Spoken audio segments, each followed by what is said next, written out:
किसान साथियों नमस्कार। स्वागत है आपका अपने यूट्यूब चैनल पे। और किसान साथियों, आज हम बात करेंगे कि लहसुन की खेती में बहुत सारे किसान भाइयों की समस्या है कि हमारे लहसुन का जो है तना फट जाता है।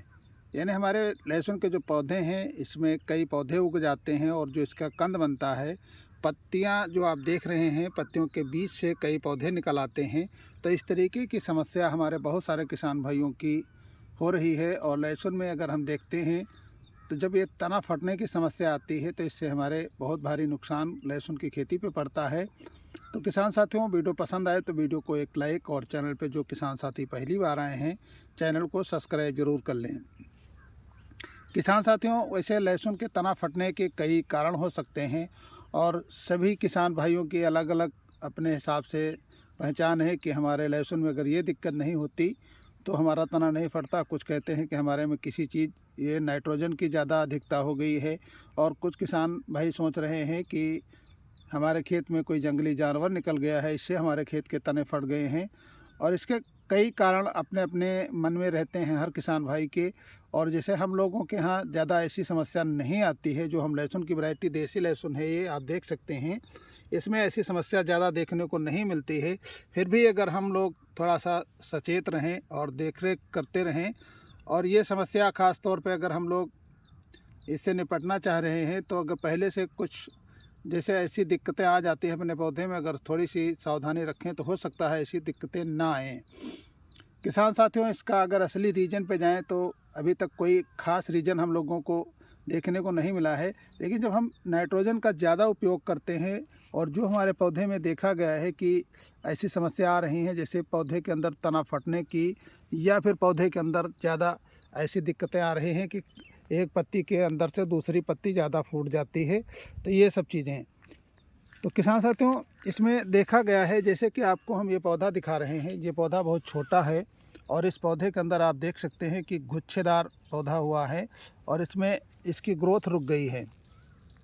किसी कारण से अपने पौधे की जब ग्रोथ रुक जाती है, यानी पौधा अपना जो है आगे को जो ये भोजन बना करके जो बढ़ रहा है आगे को, ये इसकी ग्रोथ जब आगे को रुक जाती है किसी कारण से, जैसे कि आप निराई गुड़ाई कर रहे हैं और इस तने में अगर यहाँ से कोई दिक्कत आ गई, जैसे कि ये मुड़ गया या इसका रस निकल गया, या बहुत सारे ऐसे जगह देखा गया है कि इस पर अगर कोई जंगली जानवर जैसे निकल गया और ये तना यहाँ से मुड़ गया, तो मुड़ने के बाद जो इसका संचार होता है, जो इसकी एनर्जी ऊपर को जाती है, ये किसी कारण से एनर्जी ऊपर जाना बंद हो जाता है। तो जब एनर्जी पौधे को बराबर मिलती रहेगी तो पौधे को ग्रोथ करना है तो कहीं ना कहीं से, जैसे कि इन पत्तियों के माध्यम से जो कलियाँ बने वहाँ से ग्रोथ कर जाएगा।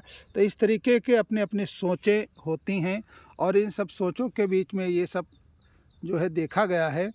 तो किसान साथियों, अगर हम देखते हैं कि ज़्यादातर हमारे बहुत सारे किसान भाई 50-60 दिन के बाद भी यूरिया का प्रयोग करते हैं और कहीं कहीं ऐसे लक्षण आ जाते हैं, तो बहुत सारे किसान भाई सोचते हैं कि हो सकता है हमने ज़्यादा यूरिया का प्रयोग कर दिया है। तो नाइट्रोजन या अन्य पोषक तत्वों की अगर आपने पूर्ति की है और ऐसी कोई अगर समस्या आ रही है तो इससे एक कारण हो सकता है। यानी ये कोई ज़रूरी नहीं है कि इसी के कारण ये समस्या आई है।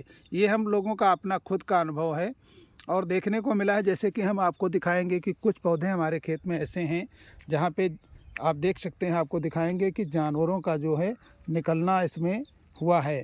तो जब जानवर निकलते हैं तो हमारे पौधे को आप दिखाएंगे आपको वीडियो में इस तरीके से, जैसे कि आप देख रहे हैं हमारे पौधे, बहुत सारे पौधे ज़मीन के अंदर ये आप देख सकते हैं दबे पड़े हुए हैं।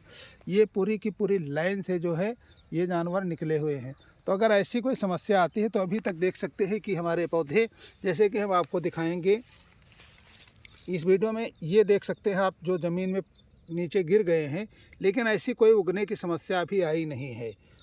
तो इस तरीके से अगर हम इस पर कंफर्म करें कि नहीं जानवर निकलने से, जैसे कि आपको पौधे का तना दिखा रहे हैं, ये देखो ज़मीन में गिरने के बाद से सीधा हो चुका है और इसकी पत्तियां मुड़ चुकी हैं, टूट गई हैं, फिर भी इसमें अभी ऐसी कोई समस्या देखने को नहीं मिली है।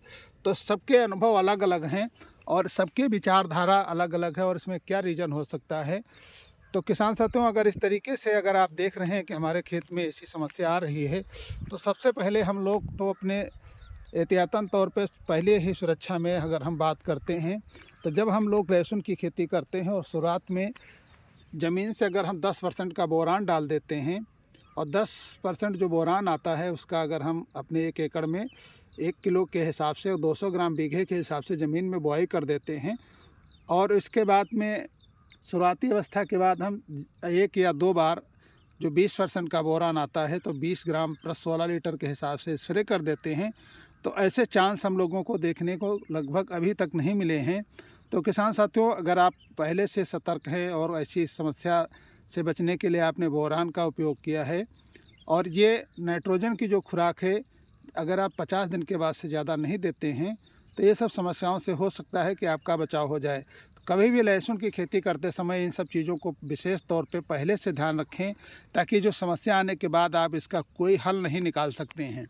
एक आधे पौधे में अगर अमूमन ऐसा देखा गया है तो उससे फिर आप उसके रोकथाम के लिए कोई ज़्यादा से ज़्यादा दवाओं का प्रयोग न करें, ताकि उसका कोई विपरीत असर अन्य पौधों पे पड़े। तो ये आप अपने हिसाब से कर सकते हैं, बाकी के अपने के खुद के अनुभव हैं। हम किसान भाइयों को सलाह देंगे कि जब भी लहसुन की शुरुआती खेती कर रहे हैं, कभी कभी देखने को मिलता है जब बोरान की कमी से कंद भी फट जाते हैं और कंद उगना भी शुरू हो जाता है। ये सब एक अपना अनुभव के अनुसार हर लोग अपने खेत में जो है दवा या इन सब चीज़ों का प्रयोग करते हैं, लेकिन हम लोग जो करते हैं, जैसे कि हम लोगों को अभी तक कोई ऐसा पौधा देखने को नहीं मिलता है अपने खेत में जो ये समस्या आए। इसके लिए हम लोग शुरुआती अवस्था में 1 किलो प्रति एकड़ के हिसाब से जो 10% का बोरान आता है उसको डालते हैं और उसके बाद में 1 या 2 बार हम बोरान का स्प्रे 20% वाला कर देते हैं। तो हमारे खेत में ऐसी कोई समस्या देखने को नहीं मिलती है। अब पूरे खेत में 1-2 पौधे अगर मिल भी जाते हैं तो उसका हम लोग कोई मायने नहीं रखते हैं। तो जानकारी ये अपनी खुद की है, बाकी आप अपने हिसाब से कुछ भी कर सकते हैं। तो फिर मिलेंगे अगली जानकारी के साथ अगले वीडियो में, तब तक के लिए नमस्कार।